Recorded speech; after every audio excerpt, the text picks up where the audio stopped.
بعد نريد أن نتكرم بتوجيه الدعوة إلى المشرف على المعهد الإسلامي العربي فرع نيبال والمدرس الأسبق بالحديث والأدب وعلوم البلاغة والعلوم والفنون للشيخ وصي الله القاسم حفظه الله ورعاه أن يتفضل إلى المنصة وليقدم أمامنا ما عنده من مقالات قيمة وليسلط الضوء على الموضوع المناهج الدراسية للصفوف البدائية طريقة عملية. فأنا أتكرم بتوجيه الدعوة إلى هذه الشخصية العبقرية، فليتفضل مشكورا.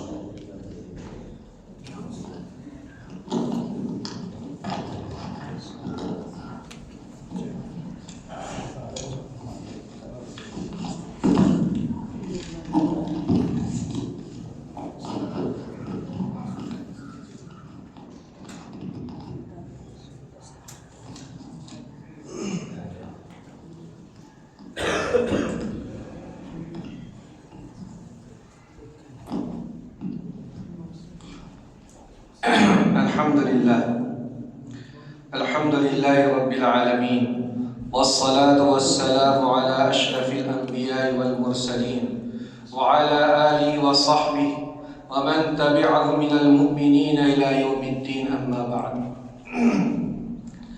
فقد كلفني مسؤول المعهد كتابة المقالة حول عنوان المناهج الدراسية في الصفوف الابتدائية، فأنا أسعى أن أتكلم كلاما موجزا وأبلغ باليسير من الكلام إلى الغاية المنشودة. وها أيها الأحبة، إن للمدارس الإسلامية دورا كبيرا في بناء أبناء الأمة ومحو الأمية من صفوف المجتمع الإسلامي، وهذه المدارس قد قامت بدور كبير منذ أول يوم في فلاح الأمة الإسلامية وصلاحها، بل قامت بدورها في فلاح العالم الإنساني أجمع. وهذه المدارس لها صلة وطيدة بالمدرسة النبوية التي سميت بمدرسة الصفة، وأنكم على علم ما كانت مدرسة الصفة مدرسة القراءة والكتابة فحسب، بل عمت وشملت جميع نواحي الحياة. فلا تجد أيها الأحبة ناحية من نواحي الحياة إلا وقد سقت أصولها وحافظت على نظارة أغصانها وطرزت جوانبها وغشيت جنباتها. هذا هو أبو هريرة رضي الله عنه، طالب من طلبة الصفة يتلقى الدروس من النبي صلى الله عليه وسلم من جانب، ويقاتل في ساحة القتال في جانب آخر، وأحيانا يقوم بالدعوة إلى الله، وتارة يفتي ويدرس ويعلم الناس، وفي حين من الأحيان يخدم الأرامل واليتامى. وهذه السلسلة جرت حتى اتصلت عراها بالمدارس الإسلامية التي انتشرت اليوم شبكتها في العالم كله من أدناه إلى أقصاه، وخاصة قد تأصلت وترسخت جذورها في شبه القارة الهندية وما جاورها من البلاد والمدن، ولا يزال يزداد فرعها وتتشعب أغصانها وتقوم بدورها الفعال في بناء الأمة. ولكن هذه حقيقة لا ترد. إن للمدارس الإسلامية في القرون المتأخرة في بعض الأماكن أجزت عن نيل مرادها، بل أقمت من أن تلد وتركت دورها الفعال، وتبع ذلك أن كيانها قد تضعف، ونظامها التعليمي والتربوي قد فسد، ولم يدرك مسؤولوها مقتضيات الزمن المتغير، ولم يتفكروا في نظام التعليم والتربية ليصلحوا ما فسد من نظامها الداخلي والخارجي، ويغيروا ما لا حاجة لطلاب اليوم من المقررات الدراسية القديمة التي أقمت من الولادة وأن تأتي نتيجة من النتائج السليمة المفيدة. عديد من الكتب من المقررات الدراسية تحتاج إلى تغيير وإصلاح، فالكتب الجديدة التي ألفت وصنفت في مختلف العلوم والفنون أكثر نفعا وأعظم فائدة وأسهل مادة من الكتب القديمة. ألا ترى أن أم المدارس دار العلوم دیوبند قد قامت بتعديل وتغيير في مقرراتها الدراسية في أوقات متفرقة حينما دعتها الحاجة إلى ذلك، فكيف بنا في هذه الديار؟ نحن الآن في نيبال، أحوالها ومقتضياتها مختلفة عن الدول المجاورة في كثير من الأمور، وخاصة في أمور نظام التعليم والتربية، فالحاجة ماسة إلى ذلك أن نتفكر ونتأمل في مقرراتنا الدراسية من جديد.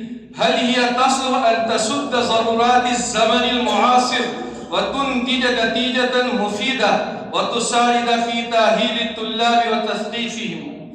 إنني أظن أيها الإخوة هذه الكتب الدراسية غير نافعة لطلاب المدارس، بل هي تضر كفاءاتهم العلمية كنحو مير وميزان وبنجن، ومع ذلك من الكتب البدائية من النحو والصرف لا تساعد الطلاب ولا تعاونهم في المراحل التعليمية البدائية في فهم النحو والصرف.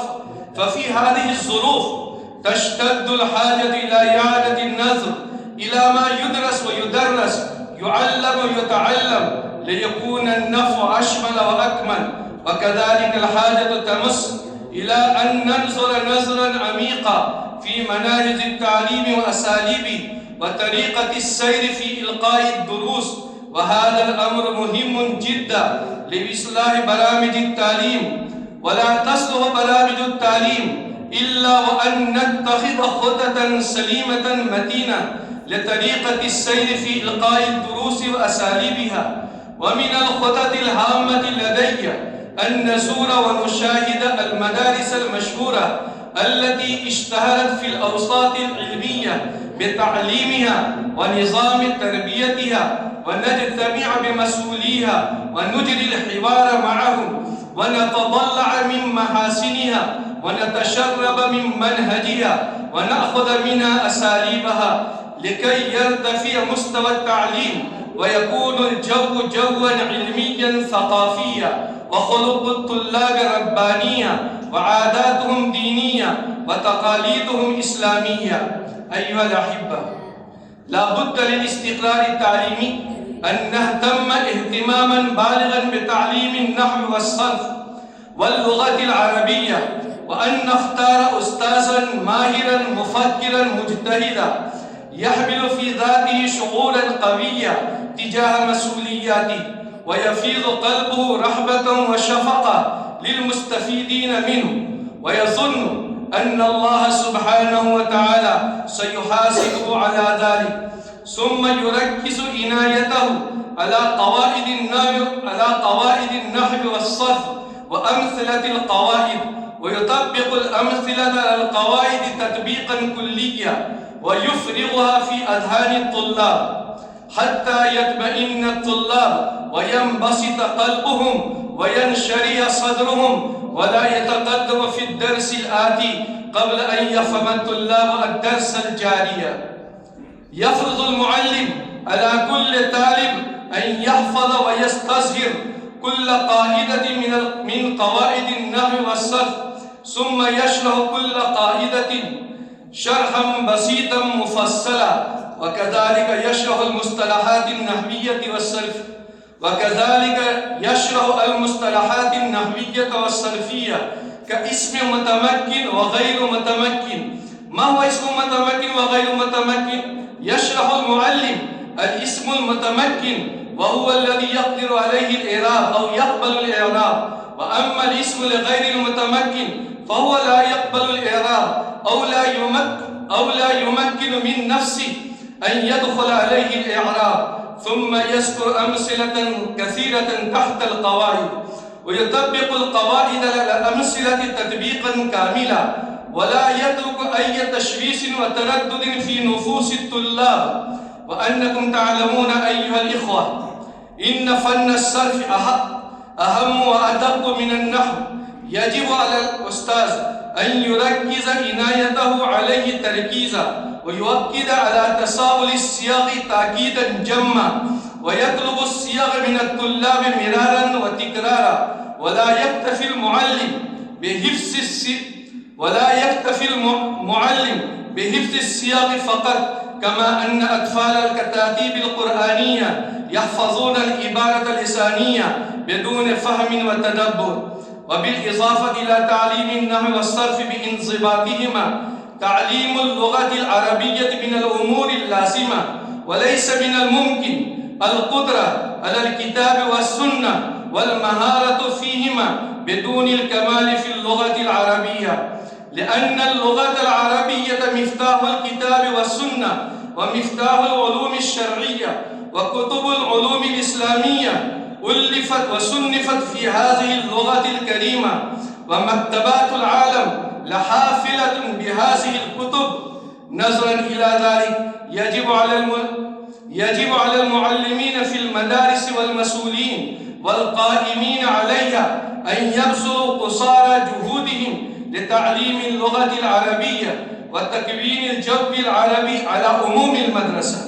ولا يمكن الاستقرار والاستحكام في تدريس اللغة العربية إلا إذا تم اختيار أساليبها المفيدة وطرقها النافعة. وإنني عالجت مهنة التدريس ولي تجارب سنين في هذا الميدان، وأنا على دراية بعلم نفسيات الطلاب للمرحلة الابتدائية. ينبغي للمعلم أن يركز عنايته بالقراءة العربية بطلاقة تامة، وألا تفوته قواعد التجويد خلال القراءة لتكون القراءة أجود. وفي البداية يحسن للمعلم أن يقرأ أولا بنفسه، ثم يتبعه الطلاب في القراءة محاكين أسلوب المعلم ونطقه ليوافق نطقهم نطق المعلم، ويكون النطق أجمل وأحسن. ويؤكد الأستاذ على حفظ المفردات تحت الدرس بغاية المتانة، ويوجه مسؤولية الترجمة إلى الطلاب في ضوء المفردات المحفوظة، ثم يمضي في الدرس ويبذل جهده ويجهد نفسه في التمرن كتابة وتكلما، ويسعى كل السعي أن يكون الطالب جملة متعددة من جملة واحدة كي يقدر على الكتابة والتكلم شيئا فشيئا. ويختار المعلم هذا الأسلوب في كل درس من دروس الكتاب. وإنني أعتقد سوف ترون فائدة عظيمة وتجدون نتائج صالحة بتوفيق الله تعالى. وإن المعهد العربي قد تم له النجاح إلى حد كبير، وأنه قد سد فجوة ما بين الطلاب وتعليمهم. إن الأخ عزيز الرحمن الإشاتي عالم صالح موفق، وأنه قد وفق من الله سبحانه وتعالى، ورزقه الله تعالى ذوق اللغة العربية وحلاوتها، وأنه يشعل مصابيح الاستفادة وينير منارة العلم والإرفان في شهر رمضان، ويقصده طلبة العلم من الداني والقاصي ويستفيدون منه، ويرجعون بعدما استفادوا إلى بيوتهم متضلعين بلبان اللغة العربية، فرحين ما آتاهم الله من علم اللغة، شاكرين أستاذه الشفوق عزيز الرحمن. وأنا ألتمس التماسا متواضعا من أهل العلم وخاصة من علماء بلادنا أن يعاونوه من كل جهة ويشجعوه على عمله النبيل، ويدعو له للبركة في عمره وعمله.